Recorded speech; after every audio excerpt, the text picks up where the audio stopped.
ಓಂ ಅಜ್ಞಾನತಿಮಿರಾಂಧಸ್ಯ ಜ್ಞಾನಾಂಜನಶಲಾಕಯಾ ಚಕ್ಷುರುನ್ಮೀಲಿತಂ ಯೇನ ತಸ್ಮೈ ಶ್ರೀಗುರವೇ ನಮಃ. ನಮೋ ವಿಷ್ಣುಪಾದಾಯ ಕೃಷ್ಣಪ್ರೇಷ್ಠಾಯ ಭೂತಲೆ ಶ್ರೀಮತೆ ಭಕ್ತಿವೇದಾಂತ ಸ್ವಾಮಿನಿತಿ ನಾಮಿನೇ. ನಮಸ್ತೆ ಸಾರಸ್ವತೆ ದೇವೆ ಗೌರವಾಣಿ ಪ್ರಚಾರಿಣೆ ನಿರ್ವಿಶೇಷ ಶೂನ್ಯವಾದಿ ಪಾಶ್ಚಾತ್ಯ ದೇಶತಾರಿಣೆ. ಜಯ ಶ್ರೀ ಕೃಷ್ಣ ಚೈತನ್ಯ ಪ್ರಭು ನಿತ್ಯಾನಂದ ಶ್ರೀ ಅದ್ವೈತ ಗದಾಧರ ಶ್ರೀವಾಸಾದಿ ಗೌರಭಕ್ತವೃಂದ. ಹರೇ ಕೃಷ್ಣ ಕೃಷ್ಣ ಕೃಷ್ಣ ಹರೇ ಹರೇ, ಹರೇ ರಾಮ ರಾಮ ರಾಮ ಹರೇ ಹರೇ. ಹರೇ ಕೃಷ್ಣ ಕೃಷ್ಣ ಕೃಷ್ಣ ಹರೇ ಹರೇ, ಹರೇ ರಾಮ ರಾಮ ರಾಮ ಹರೇ ಹರೇ. ಹರೇ ಕೃಷ್ಣ ಕೃಷ್ಣ ಕೃಷ್ಣ ಹರೇ ಹರೇ, ಹರೇ ರಾಮ ರಾಮ ರಾಮ ಹರೇ ಹರೇ.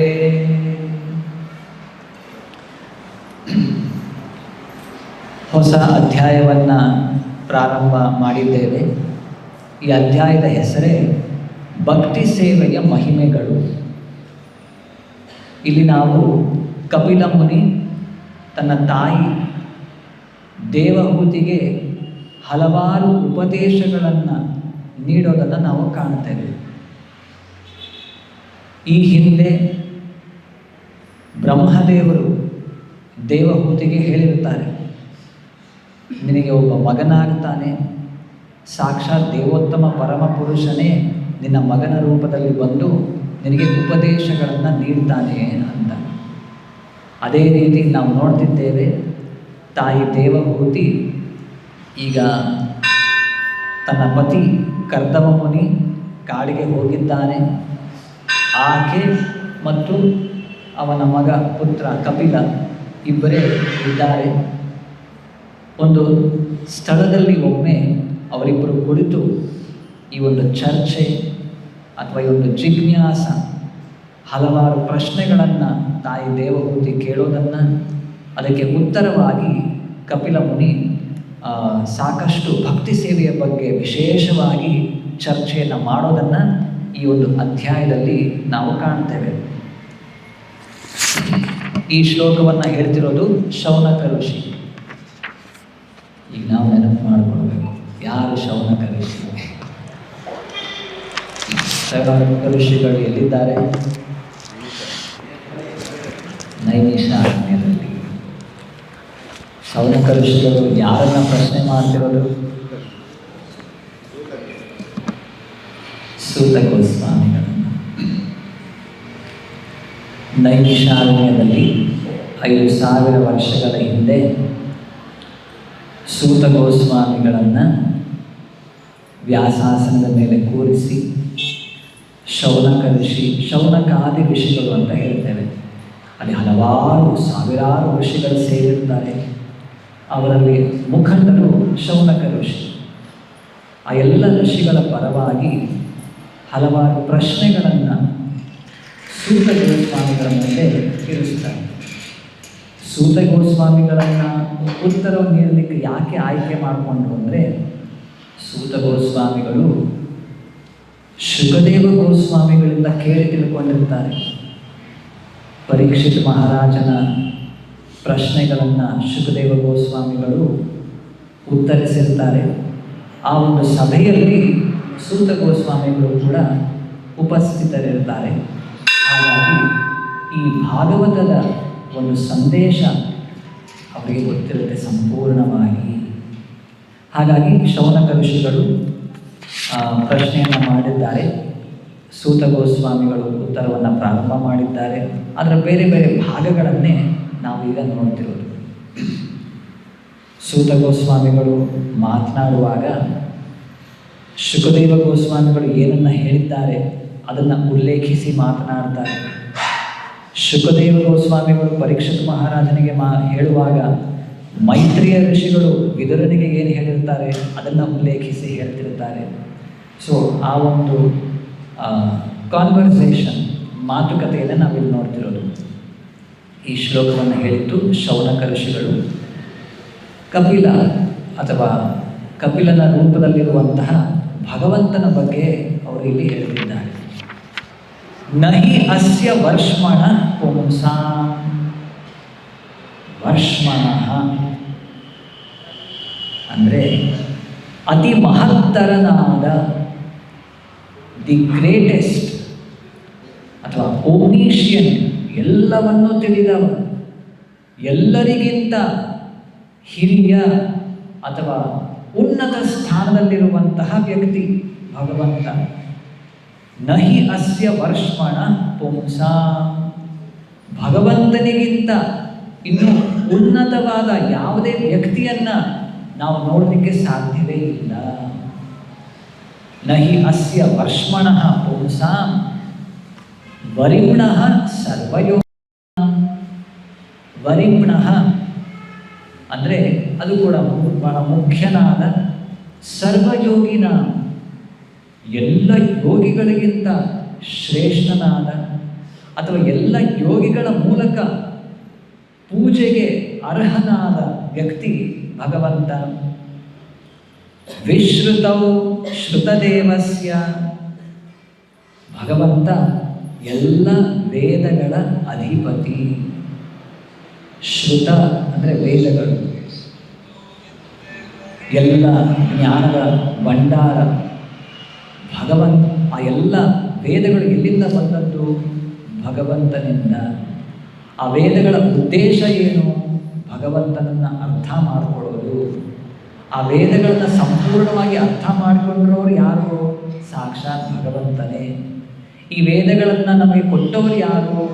ಭಗವಂತನೇ ವೇದವ್ಯಾಸರ ರೂಪದಲ್ಲಿ ಬಂದು ನಮಗೆ ಇದನ್ನು ಕೊಟ್ಟದ್ದು. ಈ ರೀತಿಯಾಗಿ ನಾವು ಅರ್ಥ ಮಾಡಿಕೊಳ್ಬೇಕು. ಭೂರಿ ತೃಪ್ಯಂತಿಮೇ ಅಸವಃ, ಇಂಥ ವೇದಗಳಲ್ಲಿ ಭಗವಂತನ ಗುಣಗಾನ, ಅವನ ಕೀರ್ತಿ ಇವೆಲ್ಲವನ್ನೂ ಕೂಡ ಸಾಕಷ್ಟು ಚೆನ್ನಾಗಿ ವರ್ಣಿಸಲಾಗಿದೆ. ಭಗವಂತನ ನೇರ ಉಪದೇಶಗಳು ವೇದಗಳಲ್ಲಿ ಇವೆ.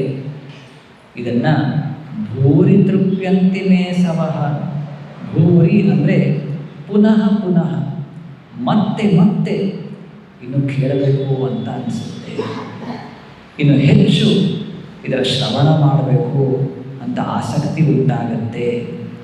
ಭೂರಿ ತೃಪ್ಯಂತಿ ಮೇ ಅಸವಃ. ಯಾಕೆ ಅಂದರೆ ಭಗವಂತನ ಬಗ್ಗೆ ನಾವು ಕೇಳಿದಾಗ ಮಾತ್ರ ನಮ್ಮ ನಿಜವಾದ ಇಂದ್ರಿಯಗಳು ತೃಪ್ತರಾಗೋದು. ಈ ಬಾಹ್ಯ ಇಂದ್ರಿಯಗಳು, ಮೆಟೀರಿಯಲ್ ಸೆನ್ಸಸ್, ಇದಕ್ಕೆ ಏನು ಈ ಲೌಕಿಕ ಜಗತ್ತಿನ ಇಂದ್ರಿಯ ಭೋಗ ವಸ್ತುಗಳು ಬೇಕಾಗುತ್ತವೆ ಇದನ್ನು ತೃಪ್ತಿಪಡಿಸಬೇಕು ಅಂದರೆ. ಆದರೆ ಆ ಭೋಗ ವಸ್ತುಗಳನ್ನು ಎಷ್ಟು ನೀವು ಅದಕ್ಕೆ ಏನು ಸಪ್ಲೈ ಮಾಡಿದರೂ ಕೂಡ, ಕೊಟ್ಟರೂ ಕೂಡ ಹಾಗೆ ತೃಪ್ತಿ ಆಗೋದೇ ಇಲ್ಲ. ಇಡೀ ಜೀವನವನ್ನು ನಾವು ಇಂದ್ರಿಯಗಳಿಗೆ ಅದರ ಭೋಗ ವಸ್ತುವನ್ನು ನೀಡೋದ್ರಲ್ಲೇ ನಾವು ವ್ಯಯ ಮಾಡ್ತೇವೆ ನಮ್ಮ ಸಮಯವನ್ನು. ಅದು ಬರೀ ಈ ಒಂದು ಜನ್ಮದಲ್ಲಲ್ಲ, ಜನ್ಮ ಜನ್ಮಾಂತರಗಳಲ್ಲಿ ನಾವು ಇದನ್ನೇ ಮಾಡ್ಕೊಂಡು ಬಂದಿದ್ದೇವೆ. ಇಷ್ಟಾದರೂ ಕೂಡ ಇಂದ್ರಿಯಗಳಿಗೆ ತೃಪ್ತಿ ಸಿಗೋದಿಲ್ಲ. ಇನ್ನೂ ಬೇಕು, ಮತ್ತಷ್ಟು ಬೇಕು, ಇನ್ನು ಹೆಚ್ಚದಾದದ್ದು ಬೇಕು, ಬೇರೆ ಇನ್ನೊಂದು ವೆರೈಟಿ ಬೇಕು. ಜನ್ಮ ಜನ್ಮಗಳಲ್ಲಿ ನಾವು ಇದನ್ನೇ ಮಾಡ್ಕೊಂಡು ಬಂದಿರೋದು. ಇದನ್ನು ಎಷ್ಟು ಮಾಡಿದ್ರೂ ಕೂಡ, ಇನ್ನಷ್ಟು ಸಾವಿರಾರು ಜನ್ಮಗಳನ್ನು ಇದನ್ನು ಮಾಡಿದ್ರೂ ಕೂಡ ಇಂದ್ರಿಯಗಳಿಗೆ ತೃಪ್ತಿ ಸಿಗೋದಿಲ್ಲ. ಇದನ್ನು ಎಷ್ಟು ಬೇಗ ಅರ್ಥ ಮಾಡಿಕೊಳ್ತೇವೆ ನಾವು ಅಷ್ಟು ಜಾಣರಾಗ್ತೇವೆ. ಸರಿ, ಆದರೂ ನನಗೆ ಆ ಬಯಕೆ ಇದೆಯಲ್ಲ, ನನಗೂ ತೃಪ್ತಿ ಅಥವಾ ಸಂತೋಷ, ಆನಂದ ಬೇಕು. ಹೌದು, ಹೇಗೆ ಪಡ್ಕೊಳ್ಬೇಕು ಅದರ ಗುಟ್ಟನ್ನೇ ಇಲ್ಲಿ ಶೌನಕ ಋಷಿಗಳು ಹೇಳ್ತಿರೋದು. ಭೂರಿ ತೃಪ್ಯಂತಿ ಮೇ ಅಸವಃ. ಅಸವಃ ಅಂದರೆ ಇಂದ್ರಿಯಗಳು, ನಮ್ಮ ನಿಜವಾದ ಆತ್ಮದ ಇಂದ್ರಿಯಗಳಿಗೆ ಯಾವುದಾದರೂ ರೂಪದಲ್ಲಿ, ರೂಪದಲ್ಲಿ ಅಂದರೆ ನಮ್ಮ ಕಣ್ಣಿಗೆ ರೂಪ, ಶ್ರವಣೇಂದ್ರಿಯಗಳಿಗೆ ಶಬ್ದ, ನಮ್ಮ ನಾಸಿಕ ಮೂಗಿಗೆ ಅದರ ಒಂದು ಘ್ರಾಣ, ನಾಲಿಗೆಗೆ ರುಚಿ, ಎಲ್ಲವೂ ಕೂಡ ಭಗವಂತನಿಗೆ ಸಂಬಂಧಪಟ್ಟದ್ದನ್ನು ನಾವು ಸ್ವೀಕಾರ ಮಾಡಿದ್ರೆ ಭಗವಂತನ ಪ್ರಸಾದದ ರೂಪದಲ್ಲಿ, ಆಗ ಮಾತ್ರ ನಮ್ಮ ಆತ್ಮದ ಇಂದ್ರಿಯಗಳಿಗೆ ನಿಜವಾದ ತೃಪ್ತಿ ಸಿಗುತ್ತೆ. ಅದನ್ನು ನಾವು ಕೊಡದೇ ಇದ್ದರೆ ಆ ಹಸಿವು ನಮ್ಮ ಬಾಹ್ಯ ದೇಹದ ಮೂಲಕ ವ್ಯಕ್ತವಾಗುತ್ತೆ. ನಾವು ಹುಡುಕಾಡ್ತೇವೆ ಈ ಭೌತಿಕ ಲೋಕದಲ್ಲಿ ನನ್ನ ಇಂದ್ರಿಯಗಳಿಗೆ ಎಲ್ಲಿ ಸುಖ ಸಿಗುತ್ತೆ, ಎಲ್ಲಿ ನನಗೆ ತೃಪ್ತಿ ಸಿಗುತ್ತೆ ಅಂತ. ಯಾಕೆ? ಒಳಗಿನ ಆತ್ಮ ಅತೃಪ್ತವಾಗಿದೆ. It is not satisfied, it is hungry. ಆತ್ಮ ಹಸಿತಾ ಇದೆ, ಹೊಟ್ಟೆ ಹಸಿತಾ ಇದೆ ಅಂತ ಹೇಳ್ತೇವೆ ನಾವು. ಅದೇ ರೀತಿ ಆತ್ಮ ಕೂಡ ಹಸಿವು ಇದೆ, ಸುಖಕ್ಕಾಗಿ, ಆನಂದಕ್ಕಾಗಿ. ಅದಕ್ಕೆ ನಾವು ಊಟ ಹಾಕ್ತಾ ಇಲ್ಲ. ಪ್ರಭುಪಾದ ಒಂದು ಸುಂದರವಾದ ಕಥೆಯನ್ನು ಹೇಳ್ತಾರೆ. ಹೇಗೆ ಒಂದು ರಾಣಿ ಒಂದು ಪಕ್ಷಿಯನ್ನು ಇಟ್ಕೊಂಡಿರ್ತಾಳೆ, ಅದನ್ನು ಒಂದು ಬಂಗಾರದ ಪಂಜರದಲ್ಲಿ ಇಟ್ಟಿರ್ತಾಳೆ. ಪ್ರತಿದಿನ ಬಂದು ಆ ಪಂಜರವನ್ನು ಶುಚಿಗೊಳಿಸೋದು, ಶುಭ್ರ ಮಾಡೋದು, ಪಾಲಿಷ್ ಮಾಡೋದು, ಭಾಳ ಶೈನಿಂಗ್ ಗೋಲ್ಡನ್ ಎಲ್ಲ ಪಂಜರ ತುಂಬ ಚೆನ್ನಾಗಿರುತ್ತೆ. ಎಷ್ಟು ಆಕೆ ಆ ಪಂಜರವನ್ನು ನೋಡ್ಕೊಳ್ಳೋದ್ರಲ್ಲಿ ಆಕೆಯ ಗಮನ ಇರುತ್ತೆ, ಸಮಯವನ್ನು ವ್ಯಯ ಮಾಡ್ತಿದ್ದಾಳೆ ಅಂದರೆ ಆ ಒಳಗೆ ಇರುವಂಥ ಪಕ್ಷಿಗೆ ಊಟವನ್ನು ನೀಡೋದನ್ನು ಮರೆತು ಬಿಟ್ಟಿರ್ತಾಳೆ. ಏನಾಗುತ್ತೆ? ಆ ಪಂಜರ ಇದೆ, ಒಮ್ಮೆ ಆ ಪಕ್ಷಿ ಹಸಿವಿನಿಂದ ಸತ್ತು ಹೋಗುತ್ತೆ. ಏನು ಉಪಯೋಗ ಆ ಪಂಜರವನ್ನು ಇಟ್ಕೊಂಡು? ಹಾಗೆ ನಾವು ಕೂಡ ಈ ಬಾಹ್ಯ ಒಂದು ಪಂಜರ, ಈ ದೇಹ ಒಂದು ಕೇಜ್ ಇದ್ದ ಹಾಗೆ. ಆತ್ಮ ಈಗ ಈ ದೇಹದ ಒಳಗಡೆ ಬಂಧಿತವಾಗಿದೆ, ಈ ದೇಹದಲ್ಲಿ ಗುರುತಿಸ್ಕೊಳ್ತಾ ಇದೆ. ಇದನ್ನೇ ನಾವು ಅಹಂಕಾರ, ಫಾಲ್ಸ್ ಈಗೋ ಅಂತೇವೆ. ತನ್ನ ನಿಜವಾದ ಸ್ವರೂಪವನ್ನು ಮರೆತು ಮಾಯೆ ಪ್ರಭಾವಕ್ಕೆ ಒಳಗಾಗಿ ಈಗ ನಾನು ಈ ದೇಹ ಅಂತ ಅಂದುಕೊಂಡು ಈ ಒಂದು ಬಂಧನಕ್ಕೆ ಒಳಗಾಗಿದೆ. ಈ ಬಂಧನಕ್ಕೆ ಒಳಗಾದ ನಂತರ ಅಷ್ಟೇ ಮನಸ್ಸು ಕಂಟ್ರೋಲ್ ತಗೊಂಡಿದೆ. ನೀನು ಈ ದೇಹವನ್ನು ಚೆನ್ನಾಗಿ ನೋಡ್ಕೋ, ಈ ದೇಹಕ್ಕೆ ಬೇಕಾದಂಥ ಎಲ್ಲ ಸವಲತ್ತುಗಳನ್ನು ಕೊಡು, ಈ ದೇಹ ಮುಗಿದ್ಮೇಲೆ ಮುಗಿದೋಯ್ತು, ಇನ್ನೇನಿಲ್ಲ. ಇವೆಲ್ಲ ನಮ್ಮ ಈ ಲೌಕಿಕ ಮೆಟೀರಿಯಲ್ ಮೈಂಡ್, ಮೆಟೀರಿಯಲ್ ಇಂಟೆಲಿಜೆನ್ಸ್ ಇದೆಲ್ಲ ಕೆಟ್ಟ ಬುದ್ಧಿ ಹೇಳ್ಕೊಡುತ್ತೆ. ಸತ್ವಗುಣ, ರಜೋಗುಣ, ತಮೋಗುಣ ಇದರ ಪ್ರಭಾವಕ್ಕೊಳಗಾಗಿ. ಹಾಗಾಗಿ ಈ ಎಲ್ಲ ಕಲಿತಂತಹ ಕೆಟ್ಟ ಬುದ್ಧಿಗಳನ್ನು ದೂರ ಸರಿಸಿ ನಾವು ನೇರ ಭಗವಂತನಿಂದ ಶ್ರವಣ ಮಾಡಬೇಕು. ಅದೇ ವೇದಗಳು, ಭಗವದ್ಗೀತೆ, ಭಾಗವತ. ಇಲ್ಲಿ ಸ್ಪಷ್ಟವಾಗಿ ನಮಗೆ ಭಗವಂತನೇ ಹೇಳ್ತಾನೆ, ನೀನು ಯಾರು, ಎಲ್ಲಿಂದ ಬಂದಿದ್ದೀಯ, ನಿನ್ನ ಜೀವನದ ಉದ್ದೇಶ ಏನನ್ನು ಮಾಡಿದ್ರೆ ನಿಜವಾದ ಸುಖ ನಿನಗೆ ಸಿಗುತ್ತೆ. ಈ ಭೌತಿಕ ಲೋಕದಲ್ಲಿ ಎಷ್ಟು ಪ್ರಯತ್ನ ಪಟ್ಟರೂ ಕೂಡ ಸುಖವಾಗಿರಬೇಕು ಅಂತ ಇಲ್ಲಿ ನಿನಗೆ ಸಿಗೋದಿಲ್ಲ. ಎಲ್ಲವೂ ಕೂಡ ಮಾಯೆ, ಜೀವನದ ಉದ್ದೇಶ ಇವೆಲ್ಲವೂ ಕೂಡ ಭಗವಂತ ಸ್ಪಷ್ಟವಾಗಿ ಇಲ್ಲಿ ಹೇಳ್ತಾನೆ. ಅದನ್ನು ನಾವು ಶ್ರವಣ ಮಾಡಬೇಕು. ಇಲ್ಲಿ ಇನ್ನೊಂದು ಗಮನ ಹರಿಸಬೇಕಾದಂಥ ವಿಷಯ ಏನು ಅಂದರೆ, ಸರಿ ಭಗವಂತ ಹೇಳ್ತಿದ್ದಾನೆ, ಆ ಎಲ್ಲವನ್ನೂ ಕೂಡ ನಮ್ಮ ಜೀವನದಲ್ಲಿ ಅಳವಡಿಸ್ಕೊಳ್ಳಿಕ್ಕೆ ಇಮ್ಮಿಡಿಯೇಟ್ಲಿ ಅಥವಾ ತತ್ಕ್ಷಣದಿಂದ ಸಾಧ್ಯ ಆಗದೇನೂ ಇರಬಹುದು. ಯಾಕೆಂದರೆ ಎಷ್ಟೋ ಜನ್ಮಗಳಲ್ಲಿ ನಾವು ಇಂದ್ರಿಯ ಭೋಗ ಜೀವನವನ್ನೇ ನಡೆಸ್ಕೊಂಡು ಬಂದಿದ್ದೇವೆ. ಈಗ ಒಮ್ಮೆ ಕೇಳಿಸ್ಕೊಂಡ ತಕ್ಷಣ ನಮ್ಮ ಮನಸ್ಸು, ಬುದ್ಧಿ, ಇಂದ್ರಿಯಗಳು, ದೇಹ ಎಲ್ಲವನ್ನೂ ಕೂಡ ಅಲೈನ್ ಮಾಡಲಿಕ್ಕೆ ಸಾಧ್ಯ ಆಗದೇ ಇರಬಹುದು. ಪರವಾಗಿಲ್ಲ. ಇದೇನು ಹೇಳೋದು ಶೌನಕ ಋಷಿಗಳು, ಭೂರಿ ತೃಪ್ಯಂತಿಮೆ ಅಸವಹ. ಪದೇ ಪದೇ ಕೇಳಿಸ್ಕೊಳ್ಳೋದ್ರಿಂದಲೇ, ಭಗವಂತನ ಉಪದೇಶಗಳನ್ನು ಮತ್ತೆ ಮತ್ತೆ ಕೇಳಿಸ್ಕೊಳ್ಳೋದ್ರಿಂದಲೇ ನಮ್ಮ ಇಂದ್ರಿಯಗಳು ತೃಪ್ತವಾಗ್ತವೆ. ಅದಕ್ಕೆ ತೃಪ್ತಿ ಸಿಗುತ್ತೆ. It will be satisfied. ನಮಗೆ ಆ ಭೋಗ ವಸ್ತು ಸಿಗಬೇಕು, ಅದನ್ನು ನಮ್ಮ ಇಂದ್ರಿಯಗಳಿಗೆ ಕೊಟ್ಟು ನಾವು ತೃಪ್ತರಾಗಬೇಕು, ಅದರ ಅವಶ್ಯಕತೆ ಇಲ್ಲ. ಹೇಗೋ ಏನೋ ಭಗವಂತನ ಬಗ್ಗೆ ಶ್ರವಣ, ಅವನ ಬೇರೆ ಬೇರೆ ರೂಪಗಳಲ್ಲಿ ಅವನ ಅರ್ಚಾವತಾರದ ದರ್ಶನ, ಅವನ ಪ್ರಸಾದದ ರುಚಿಯನ್ನು ಸೇವನೆ ಮಾಡೋದು, ಈ ಎಲ್ಲದರ ಮೂಲಕ ಆತ್ಮ ತೃಪ್ತಿಯನ್ನು ಹೊಂದುತ್ತೆ. ಇನ್ನಷ್ಟು ಬೇಕು, ಮತ್ತಷ್ಟು ಬೇಕು ಅಂತ ಹಾತೊರೆಯುತ್ತೆ. ಆ ಒಂದು ಸುಖ, ಆ ಒಂದು ಆನಂದವೇ ಬೇರೆಯಾದದ್ದು.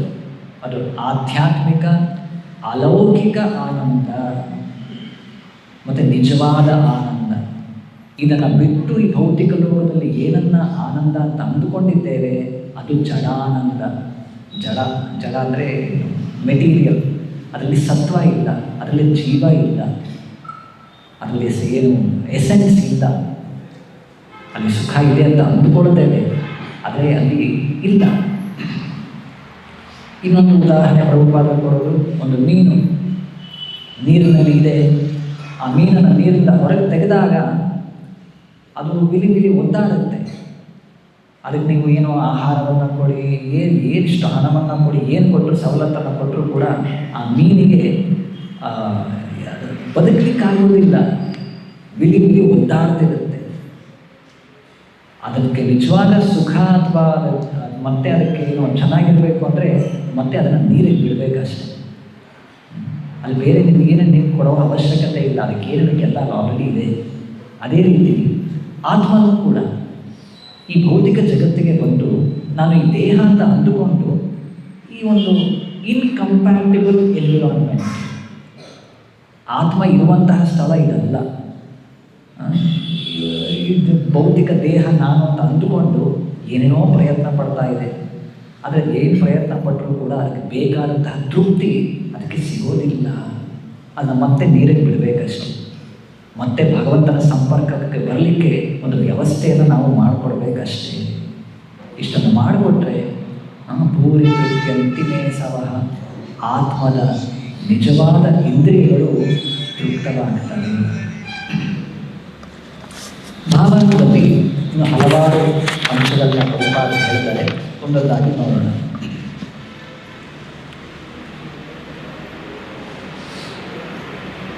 ಇದೇ ನಾನು ನಿಮಗೆ ಹೇಳಿದ ಹಾಗೆ ಶೌನಕಾದಿ ಋಷಿಗಳು ಸೂತ ಗೋಸ್ವಾಮಿಗಳನ್ನು ಕುರಿತು ನೀವು ಹೇಳಿ, ಶುಕದೇವ ಗೋಸ್ವಾಮಿಗಳನ್ನ ಏನು ಕೇಳಿಸ್ಕೊಂಡಿದ್ದೀರಿ ಅವೆಲ್ಲವನ್ನು ಹೇಳಿ ನಮಗೆ ಅಂತ ಅಲ್ಲಿ ಕುಳಿತುಕೊಂಡಿದ್ದಾರೆ ನೈಮಿಷಾರಣ್ಯದಲ್ಲಿ. ಅವರು ಹೇಳಿದಂಥ ಇನ್ನೊಂದು ಮಾತು ಹೀಗಿದೆ: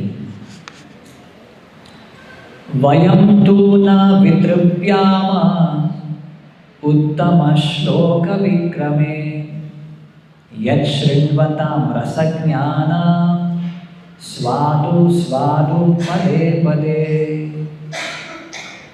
ಶೌನಕ ಋಷಿಗಳು ಹೇಳ್ತಿದ್ದಾರೆ, ವಯಂ ತೂ ನ ವಿದ್ರವ್ಯಾಮ, ನಮಗೆ ತೃಪ್ತಿ ಆಗ್ತಾ ಇಲ್ಲ, ಇನ್ನೂ ಬೇಕು ಬೇಕು ಅಂತ ಅನ್ನಿಸ್ತಾ ಇದೆ. ಈ ಅನುಭವ ನಮಗೂ ಇದೆ. ಭೌತಿಕ ಜಗತ್ತಿನಲ್ಲಿ ಇನ್ನೂ ಬೇಕು ಬೇಕು ಅಂತ ಅನಿಸುತ್ತೆ. ಆದರೆ ಶೌನಕ ಋಷಿಗಳು ಹರೇ ಕೃಷ್ಣ ಹರೇ ಕೃಷ್ಣ ಕೃಷ್ಣ ಕೃಷ್ಣ ಹರೇ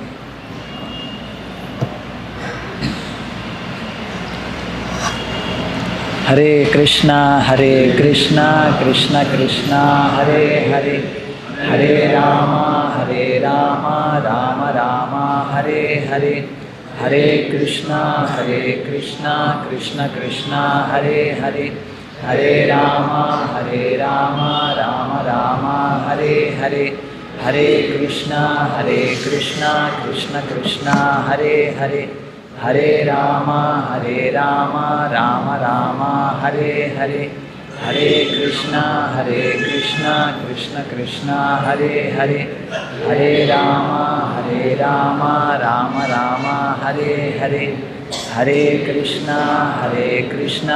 ಕೃಷ್ಣ ಕೃಷ್ಣ ಹರೇ ಹರೇ ಹರೇ ರಾಮ ರಾಮ ರಾಮ ಹರೇ ಹರೇ ಹರೇ ಕೃಷ್ಣ ಕೃಷ್ಣ ಕೃಷ್ಣ ಹರೇ ಹರೇ ಹರೇ ರಾಮ ರಾಮ ರಾಮ ಹರೇ ಹರೇ ಹರೇ ಕೃಷ್ಣ ಕೃಷ್ಣ ಕೃಷ್ಣ ಹರೇ ಹರೇ ಹರೇ ರಾಮ ರಾಮ ರಾಮ ಹರೇ ಹರೇ ಹರೇ ಕೃಷ್ಣ ಕೃಷ್ಣ ಕೃಷ್ಣ ಹರೇ ಹರೇ ಹರೇ ರಾಮ ರಾಮ ರಾಮ ಹರೇ ಹರೇ, ಹರೇ ಕೃಷ್ಣ ಕೃಷ್ಣ ಕೃಷ್ಣ ಹರೇ ಹರೇ, ಹರೇ ರಾಮ ರಾಮ ರಾಮ ಹರೇ ಹರೇ, ಹರೇ ಕೃಷ್ಣ ಕೃಷ್ಣ ಕೃಷ್ಣ ಹರೇ ಹರೇ, ಹರೇ ರಾಮ ರಾಮ ರಾಮ ಹರೇ ಹರೇ,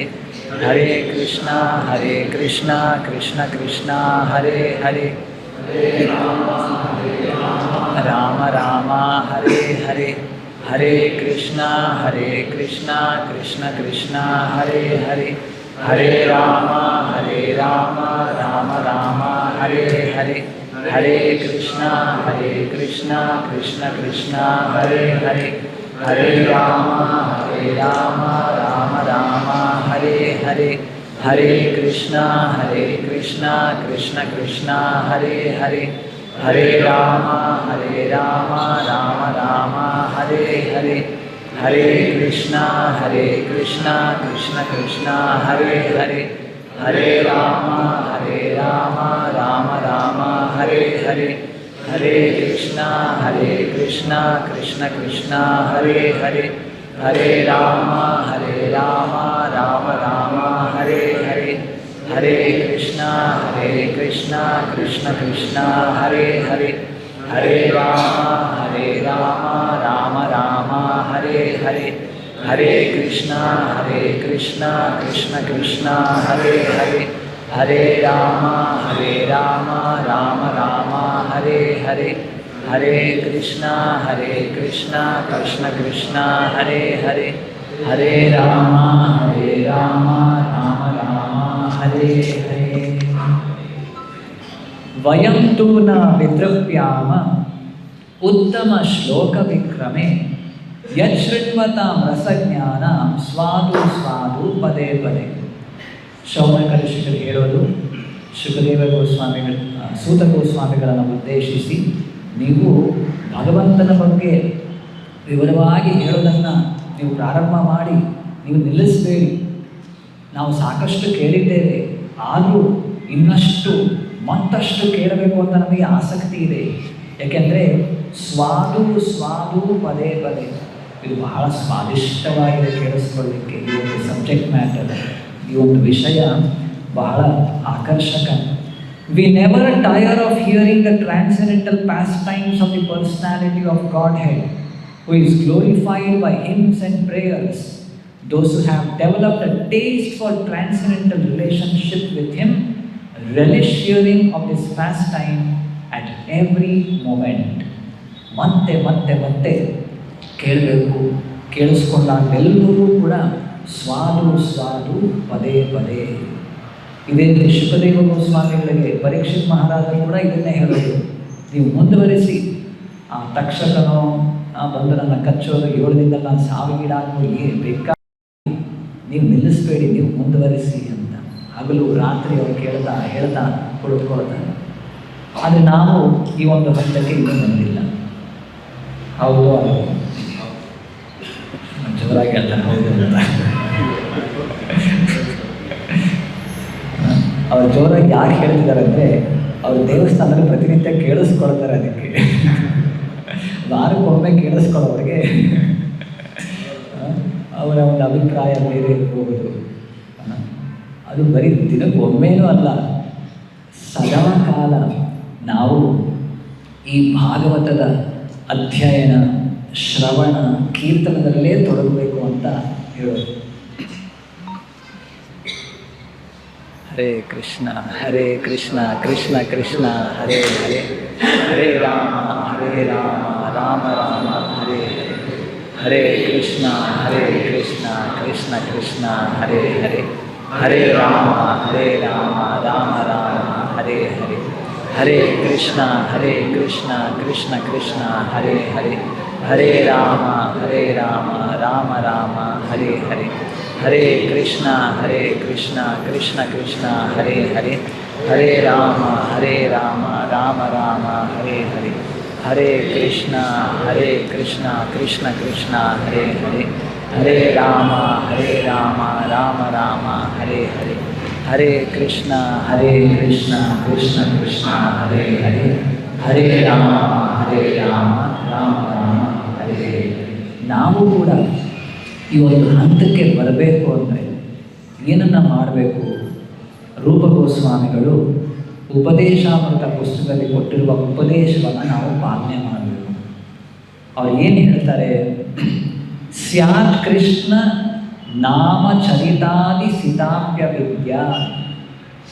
ಕೃಷ್ಣ ನಾಮ, ಕೃಷ್ಣ ಚರಿತ ಇವೆಲ್ಲವೂ ಕೂಡ ಸಿತ ಅಂದರೆ ಸಂಸ್ಕೃತದಲ್ಲಿ ಶುಗರ್ ಕ್ಯಾಂಡಿ, ಸಕ್ಕರೆ ಅಥವಾ ಸಿಹಿ ಇದ್ದ ಹಾಗೆ, ಸಿಹಿ ಖಾದ್ಯ ಪದಾರ್ಥ ಇದ್ದ ಹಾಗೆ. ಸ್ಯಾತ್ ಕೃಷ್ಣ ನಾಮ ಚರಿತಾದಿ ಸಿತ ಅಪಿ ಅವಿದ್ಯಾಪಿತ್ತ ಉತಪ್ತ ರಸನ ಅಂದರೆ ನಾಲಿಗೆ ಅವಿದ್ಯೆ ಅನ್ನುವಂತಹ ಒಂದು ರೋಗದಿಂದ ಈಗ ಬಳಲ್ತಾ ಇದೆ. ಹಾಗಾಗಿ ಕೃಷ್ಣನ ನಾಮ ಚರಿತ ಇದ್ಯಾವುದೂ ಕೂಡ ಅದಕ್ಕೆ ರುಚಿಸ್ತಾ ಇಲ್ಲ. ಹಾಗಿದ್ರೆ ಏನು ಮಾಡಬೇಕು? ನಾವು ಕಿಂತು ಪ್ರೋದ್ಯನ್ ಅಥವಾ ಕಿಂತು ಪ್ರತಿನಿತ್ಯ ಹೇಗೆ ಸ್ವಾದ್ವಿ ಭವಾನ್ ತದ್ಗದ ಮೂಲ ಹಂತ್ರಿ ಕಿಂತು ಆದ್ಯನ್, ಹೀಗೆ ಪ್ರತಿನಿತ್ಯ ನಾವು ಪದೇ ಪದೇ ಇದನ್ನು ತಗೊಳ್ಳೋದ್ರಿಂದ, ಸ್ವೀಕಾರ ಮಾಡೋದರಿಂದ ನಾವು ಈ ರೋಗದಿಂದ ಮುಕ್ತಿಯನ್ನು ಹೊಂದಲಿಕ್ಕೆ ಸಾಧ್ಯ. ಇದು ಯಾವ ಉದಾಹರಣೆ ಅಂದರೆ, ಪ್ರಭುಪಾದ ಹೇಳೋದು ಹೇಗೆ, ಜಾಂಡಿಸ್ ಅಫ್ಲಿಕ್ಟೆಡ್ ಪೇಷಂಟ್, ಕಾಮಾಲೆ ಕಾಯಿಲೆ ಇರುವಂತಹ ವ್ಯಕ್ತಿ, ಅವನಿಗೆ ಸಿಹಿ ಖಾದ್ಯ ಪದಾರ್ಥಗಳು ರುಚಿಸೋದಿಲ್ಲ. ಆದರೆ ಅವನಿಗೆ ಅದೇ ಒಂದು ಔಷಧಿಯ ರೂಪದಲ್ಲಿ ಪ್ರಾರಂಭಿಕ ಹಂತದಲ್ಲಿ ಅದು ರುಚಿಸದೇ ಇದ್ದರೂ ಪರವಾಗಿಲ್ಲ, ಮತ್ತೆ ಮತ್ತೆ ನಿಯಮಿತವಾಗಿ ಗುರುಗಳು ಹಾಕ್ಕೊಟ್ಟಿರುವ ವಿಧಾನದ ಅನುಸಾರ ಆತ ಅದನ್ನು ಸ್ವೀಕಾರ ಮಾಡಿದ್ರೆ ಆತ ತನ್ನ ಈ ಭೌತಿಕ ರೋಗ ಅಥವಾ ಈ ಜಡ ರೋಗದಿಂದ ಮುಕ್ತಿಯನ್ನು ಹೊಂದು ಆಧ್ಯಾತ್ಮಿಕ ನೆಲೆಯಲ್ಲಿ ನಿಂತು ಆತ ಈ ಎಲ್ಲವನ್ನೂ ಕೂಡ ಕೃಷ್ಣನ ನಾಮ ಚರಿತ ಲೀಲೆ ಅವನಿಗೆ ಸಂಬಂಧಪಟ್ಟ ಎಲ್ಲ ವಸ್ತುಗಳು ಕೂಡ ರುಚಿಸಲಿಕ್ಕೆ ನಮಗೆ ಪ್ರಾರಂಭ ಆಗುತ್ತೆ. ಈ ಒಂದು ಹಂತಕ್ಕೆ ಬರಲಿಕ್ಕೆ ನಾವು ಪ್ರಯತ್ನ ಪಡಬೇಕು. ಇಲ್ಲಿ ಪ್ರಭುಪಾದ ಹೇಳ್ತಾರೆ, ಭಗವಂತನೊಂದಿಗೆ ನಿರಂತರ ಸಂಪರ್ಕದಿಂದ ಅವರು ಅಂದರೆ ಅವನ ಭಕ್ತರು ಸ್ವಯಂ ಭಗವಂತನಂತೆಯೇ ಆಗುತ್ತಾರೆ. ಕೆಲವೊಮ್ಮೆ ಭಕ್ತರು ಭಗವಂತನಿಗಿಂತಲೂ ಹೆಚ್ಚು ಶಕ್ತಿ ಸಂಪನ್ನರಾಗಿ ವರ್ತಿಸುತ್ತಾರೆ. ಅದು ಭಗವಂತನ ಅನುಮತವೇ ಆಗಿರುತ್ತದೆ. ಭಗವಂತ ಸರ್ವಶಕ್ತ. ಇದೇ ಶ್ಲೋಕದಲ್ಲಿ ಹೇಳೋ ಪ್ರಕಾರ ನಹಿ ಅಸ್ಯ ವರ್ಷಮನಃ ಪುಂಸಾಂ, ಅವನಿಗಿಂತ ಮಿಗಿಲಾದವರು ಯಾರೂ ಇಲ್ಲ. ಆತ ಸರ್ವಶಕ್ತ, ಸರ್ವಜ್ಞ. ಭಗವದ್ಗೀತೆಯಲ್ಲಿ ಕೃಷ್ಣ ಹೇಳೋದು, ಕ್ಷೇತ್ರಜ್ಞಂ ಚಾಪಿ ಮಾಂ ವಿದ್ಧಿ ಸರ್ವಕ್ಷೇತ್ರೇಷು ಭಾರತ. ಒಂದು ಜೀವಿಗೆ ಅದರ ಒಂದು ದೇಹದ ಬಗ್ಗೆ ಮಾಹಿತಿ ಅಥವಾ ಜ್ಞಾನ ಇರುತ್ತೆ. ಅದು ಸಂಪೂರ್ಣ ಜ್ಞಾನ ಅಲ್ಲ, ಪ್ರಪೋರ್ಷನ್, ಸ್ವಲ್ಪ ಜ್ಞಾನ ಇರುತ್ತೆ. ನೋಡಿ, ನಾವು ನಮ್ಮ ದೇಹದ ಬಗ್ಗೆ ತಿಳ್ಕೊಂಡಿರ್ತೇವೆ. ಇನ್ನೊಬ್ಬ ವ್ಯಕ್ತಿಯ ದೇಹದ ಬಗ್ಗೆ ನಮಗೆ ಅಷ್ಟು ಮಾಹಿತಿ ಅಥವಾ ತಿಳುವಳಿಕೆ ನಮಗೆ ಇರೋದಿಲ್ಲ. ಮತ್ತು ನಮಗೆ ನಮ್ಮ ದೇಹದ ಮೇಲೆ ಕೂಡ ಸಂಪೂರ್ಣ ಜ್ಞಾನ ಇದೆ ಅಂತ ಏನಿಲ್ಲ. ನಾವು ಯಾವುದೋ ಆಹಾರವನ್ನು ಸ್ವೀಕಾರ ಮಾಡ್ತೇವೆ, ಬಾಯಿಯಲ್ಲಿ ತಗೊಳ್ತೇವೆ, ಹೊಟ್ಟೆಗೆ ಹೋಗುತ್ತೆ, ಅಲ್ಲಿ ಏನಾಗ್ತಾ ಇದೆ ನಮಗೆ ಸಂಪೂರ್ಣ ಮಾಹಿತಿ ಇಲ್ಲ. ಯಾವುದೋ ಏನೋ ಮೇ ಬಿ ಇನ್ಫೆಕ್ಟೆಡ್, ಯಾವ ರೋಗ ಕೀಟಾಣುಗಳ ಒಳಗಡೆ ದೇಹದ ಒಳಗಡೆ ಸೇರಿಕೊಂಡಿದೆ, ನಮಗೆ ಅದನ್ನು ಪ್ರಾರಂಭದಲ್ಲಿ ಗುರುತಿಸಲಿಕ್ಕೆ ಆಗೋದಿಲ್ಲ. ಅಂದರೆ ಏನು ತೋರಿಸುತ್ತೆ? ನಮಗೆ ಈ ದೇಹದ ಮೇಲೆ ಕೂಡ ಸಂಪೂರ್ಣ ಜ್ಞಾನ ಇಲ್ಲ. ಆದರೆ ಒಬ್ಬ ವ್ಯಕ್ತಿ ಇದ್ದಾನೆ, ಅವನಿಗೆ ಎಲ್ಲ ಗೊತ್ತು. ಅವನ ದೇಹದಲ್ಲಷ್ಟೇ ಅಲ್ಲ, ಎಲ್ಲ ಜೀವಿಗಳ ದೇಹದಲ್ಲೂ ಕೂಡ ಆತ ಇದ್ದಾನೆ. ಎಲ್ಲ ಜೀವಿಗಳಲ್ಲಿ ಅವರ ಪಾಸ್ಟ್, ಪ್ರೆಸೆಂಟ್, ಫ್ಯೂಚರ್, ಅವರ ಭೂತಕಾಲದಲ್ಲಿ ಏನಾಗಿತ್ತು, ಏನು ಮಾಡಿದ್ದಾರೆ, ವರ್ತಮಾನ ಕಾಲದಲ್ಲಿ ಏನನ್ನ ಈಗ ಮಾಡ್ತಿದ್ದಾರೆ, ಮುಂದೆ ಇವರು ಏನು ಮಾಡ್ತಾರೆ, ಎಲ್ಲವೂ ಅವರಿಗೆ ಗೊತ್ತು. ಕ್ಷೇತ್ರಜ್ಞಂ ಚಾಪಿ ಮಾಂ ವಿದ್ಧಿ ಸರ್ವಕ್ಷೇತ್ರೇಷು ಭಾರತ. ಅಂದರೆ ಅವನಿಗೆಲ್ಲ ಕ್ಷೇತ್ರಗಳಲ್ಲಿ ಇದ್ದಾನೆ, ಅವನು ನಿಜವಾದ ಕ್ಷೇತ್ರಜ್ಞ. ಅದೇ ರೀತಿ ಅವನು ಸರ್ವಶಕ್ತ, ಓಮ್ನಿಪೊಟೆಂಟ್. ಅವನು ಏನನ್ನ ಬಯಸ್ತಾನೆ ಅವೆಲ್ಲವೂ ಕೂಡ ಆಗಿಯೇ ತೀರುತ್ತೆ. ಅವನು ಏನು ಸಂಕಲ್ಪವನ್ನು ಮಾಡ್ತಾನೆ, ಅದಕ್ಕಾಗಿ ಭಗವಂತನಿಗೆ ಸತ್ಯ ಸಂಕಲ್ಪ ಅಂತ ಹೇಳ್ತೇವೆ. ಆತ ಮನಸ್ಸನ್ನು ಮಾಡಿದ್ದಾನೆ ಅಂದರೆ ಅದು ಆಗಲೇಬೇಕು. ಇಡೀ ಭೌತಿಕ ಜಗತ್ತಿನ ಯಾವುದೇ ಶಕ್ತಿ ಅದನ್ನು ನಿಲ್ಲಿಸ್ಲಿಕ್ಕೆ ಸಾಧ್ಯ ಇಲ್ಲ. ಅರ್ಜುನನಿಗೆ ಏನು ಭಗವದ್ಗೀತೆ ಕೃಷ್ಣ ಹೇಳ್ತಾನೆ, ಕೌಂತೆಯ ಪ್ರತಿಜಾನೀಹಿ ನಮೇ ಭಕ್ತ ಪ್ರಣಶ್ಯತಿ. ಅರ್ಜುನ ಮಹಾಭಾರತದ ಯುದ್ಧದಲ್ಲಿ 13ನೇ ದಿನ ಚಕ್ರವ್ಯೂಹವನ್ನು ದ್ರೋಣಾಚಾರ್ಯರು ರಕ್ಷಿಸಿರ್ತಾರೆ. ಅಲ್ಲಿ ಹೇಗೋ ಏನೋ ಮೋಸದಿಂದ ಯಾರು ಅಭಿಮನ್ಯುವನ್ನು ಕೌರವರೆಲ್ಲರೂ ಸೇರಿಕೊಂಡು ಅವನನ್ನು ಕೊಂದು ಹಾಕಿಬಿಟ್ಟಿದ್ದಾರೆ. ಈ ಸುದ್ದಿ ತಿಳಿದಂತಹ ಅರ್ಜುನನಿಗೆ ಬಹಳ ಕೋಪ ಬರುತ್ತೆ. ನಾಳೆಯ ದಿನ ನಾನು ನನ್ನ ಮಗನ ಸಾವಿಗೆ ಯಾರು ಕಾರಣ, ಮೂಲ ಕಾರಣ ಯಾರು, ಮೇನ್ ಕಾಸ್ ಯಾರು, ಜಯದ್ರಥ. ಅವನನ್ನು ಕೊಲ್ಲದೇ ಇದ್ದರೆ ನಾನು ಅಗ್ನಿ ಪ್ರವೇಶ ಮಾಡ್ತೀನಿ ಅಂತ ಶಪಥ ಮಾಡಿಬಿಡ್ತಾನೆ. ಈಗ ಈ ಸುದ್ದಿ ಕೌರವರಿಗೆಲ್ಲರೂ ತಿಳಿದಿರುತ್ತೆ, ಸುದ್ದಿ ಮುಟ್ಟುತ್ತೆ. ಅರ್ಜುನ ಈ ರೀತಿ ಶಪಥ ಮಾಡಿದ್ದಾನೆ ಅಂದರೆ ಅರ್ಜುನ ಮಾತನ್ನು ಕೊಟ್ಟಿದ್ದಾನೆ. ನಮ್ಮ ರೀತಿಯಲ್ಲ, ನಾವು ಮಾತು ಕೊಡ್ತೇವೆ, ಎಷ್ಟೋ ಬಾರಿ ಮಾತು ಕರೀತೇವೆ.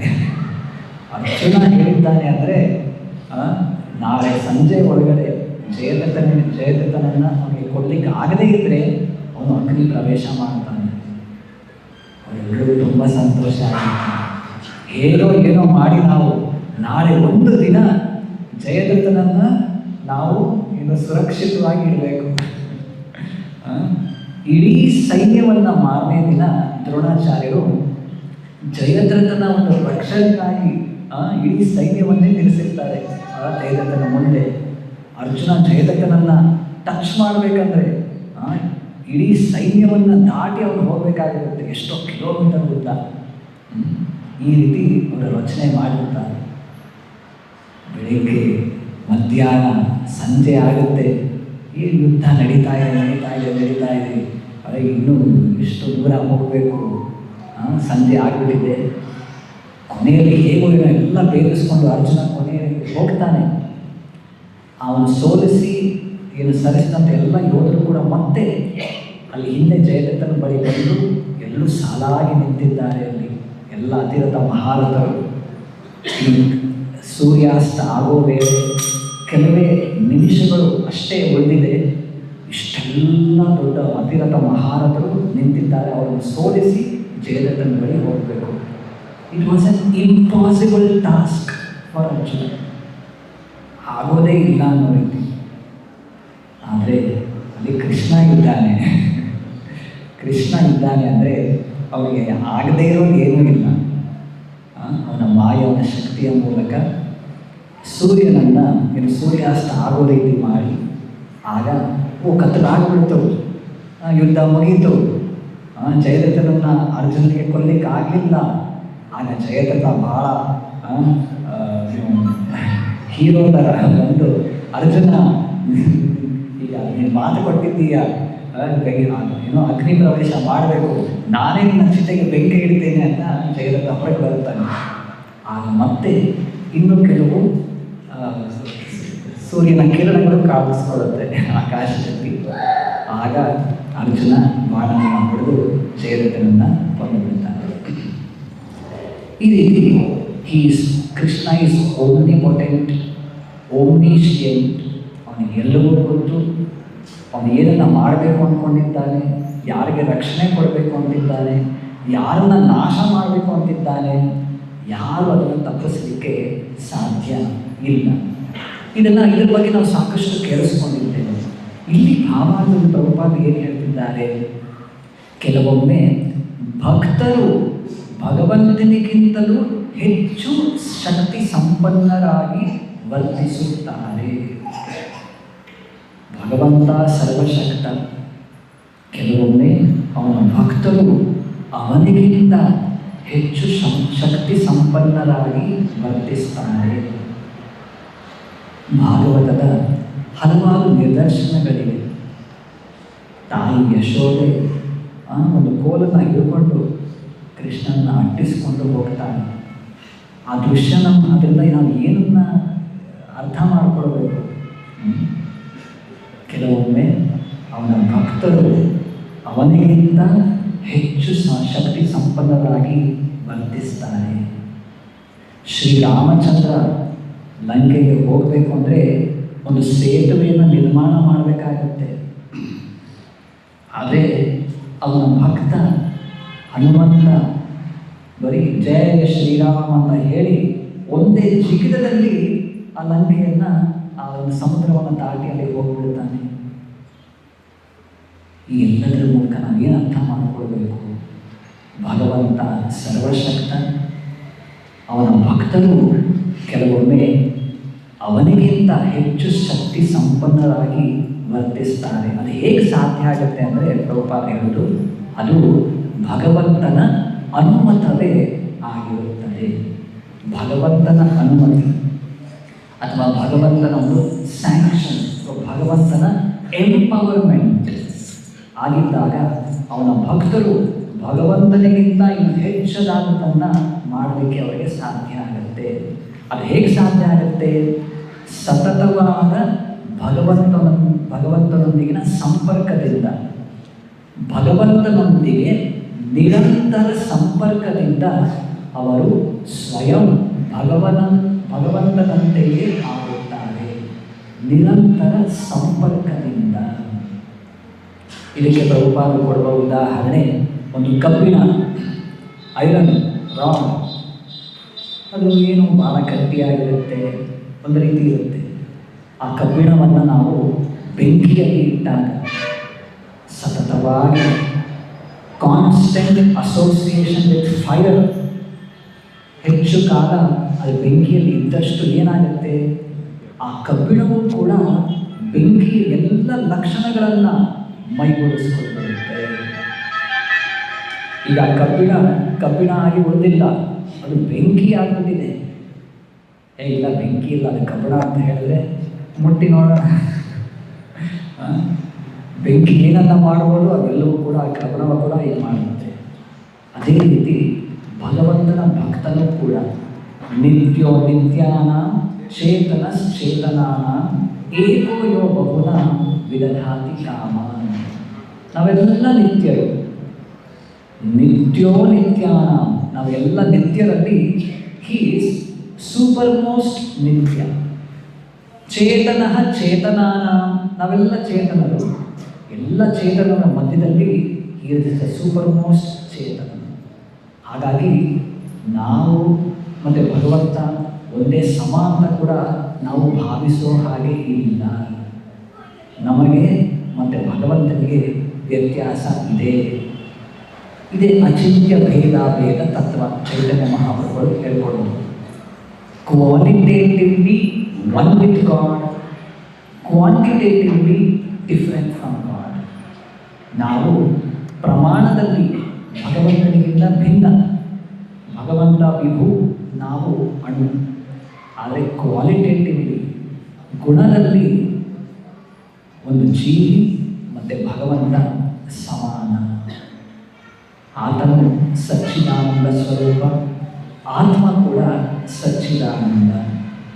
ಹಾಗಾಗಿ ಯಾವಾಗ ನಾವು ಪ್ರಯತ್ನಪೂರ್ವಕವಾಗಿ ನಮ್ಮನ್ನು ನಾವು ಭಗವಂತನ ಭಕ್ತಿ ಸೇವೆಯಲ್ಲಿ ತೊಡಗಿಸ್ಕೊಳ್ತೇವೆ, ಅದರಲ್ಲೂ ವಿಶೇಷವಾಗಿ ಈ ಕಲಿಯುಗದಲ್ಲಿ ಭಗವಂತನ ನಾಮೋಚ್ಚಾರಣೆಯಲ್ಲಿ ತೊಡಗುತ್ತೇವೆ, ಆ ನಾಮವನ್ನು ಶ್ರವಣ ಮಾಡೋದ್ರಲ್ಲಿ ತೊಡಗಿಸ್ಕೊಳ್ತೇವೆ, ಇದು ಭಗವಂತನೊಂದಿಗೆ ನೇರ ಸಂಬಂಧವನ್ನು ನಾವು ಮರುಸ್ಥಾಪನೆ ಮಾಡಲಿಕ್ಕೆ ಇರುವಂತಹ ಸುಲಭ ವಿಧಾನ.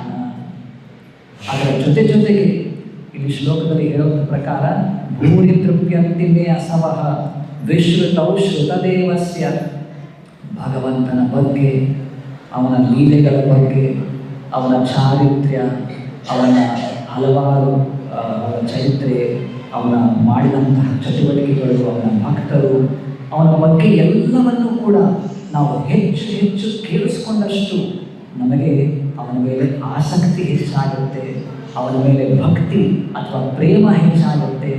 ಇದರ ಮೂಲಕ ನಾವು ಈ ಭೌತಿಕ ಒಂದು ರೋಗ, ಜಡ, ನಾವು ಈ ದೇಹ ಅಹಂಕಾರದಿಂದ ನಾವು ದೂರ ಆಗಿ ನಮಗೆ ನಮ್ಮ ಸ್ವಾಭಾವಿಕವಾದ ಭಗವಂತನ ಮೇಲಿನ ಪ್ರೇಮ ಜಾಗೃತವಾಗುತ್ತೆ.